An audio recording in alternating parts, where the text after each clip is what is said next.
திராவிட முன்னேற்றக் கழகம் பொய்யிலே பிறந்து பொய்யிலே வளர்ந்திருப்பதாக பாஜக மாநில தலைவர் அண்ணாமலை குற்றம் சாட்டியுள்ளார்.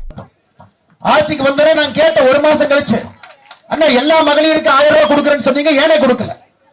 அப்ப நிதியமைச்சர் பிடிஆர் சொன்னார், சொன்னோம் தேதி சொன்னமா அப்படின்னா. இப்படிலாம் பேசுறேன், இதெல்லாம் தப்புனே.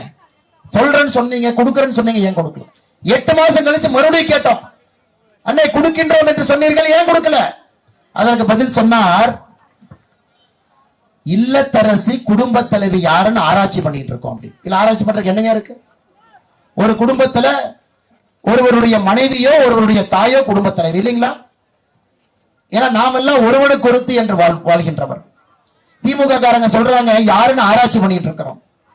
1.5 வருஷம் 1 வருஷம் 8 மாசம் கழிச்சு நாங்க 1000 ரூபாய் கொடுக்க போறோம்னு ஆரம்பிச்சு, அதுல 33% பெண்களுக்கு மட்டும்தான் 1000 ரூபாய் வருது. அதுல சில பேருக்கு மெசேஜ் மட்டும்தான், பணம் எல்லாம் நெகியம்மா, ஒன்லி மெசேஜ் மட்டும்தான் கிரெடிட்டட், ஆனா உள்ள ஒன்னையும் காணோம். அதனால் சகோதர சகோதரிகளே, பொய்யிலே பிறந்து பொய்யிலே வளர்ந்து பொய்யிலே ஒரு கட்சி ஆட்சி செய்துனா அது திராவிட முன்னேற்ற கழகம்.